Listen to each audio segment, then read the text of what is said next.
Hey, welcome back to Robb's Garage. I'm Robb. This here's my garage. Normally we're working on automobiles, but today we're working on an automotive accessory, the Thule Motion XT Alpine box.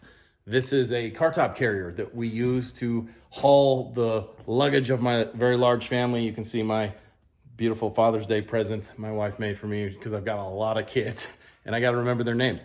And this box we've had for about 5 years now, 4.5 years or so.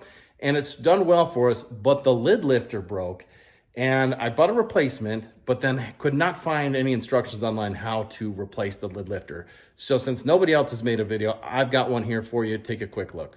Okay, this is what you want to see. You want to be able to open your car top carrier and leave it open while you're packing or unpacking your luggage from the carrier. Well, the problem is over time, these lifters here, they break. You can see here where this one broke and it wouldn't hold up anymore. You take the old one off, took a pair of vice grips here, squeeze it on there, and then you just kind of pry it like this. All that's being held on there is just a ball joint. It just sticks on there. It's a press fitting. Then on bottom, I just kind of broke it further, just grabbed it and twisted it and came off. To get the new one on, I put it up on here, and then I actually took the pliers and squeezed it like so.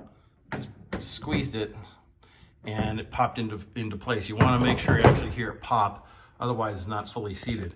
Down below, I took a long flathead screwdriver, squeezed it in. There wasn't a lot of room at first. I squeezed it in and then I just pushed it like this. I just pried it, popped it on there. Voila. Pretty easy fix. On my DIY scale of 1 to 5, with 5 being the most difficult, 1 being the easiest, I'm gonna give it a 1. Maybe it took me 30 minutes to figure it all out.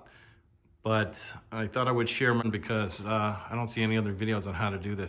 If you found this helpful, be sure to hit the like button. And if you want to see more DIY videos on motorcycles, sports cars, Range Rovers, race cars, what have you, be sure to hit the subscribe button and I'll see you on down the road.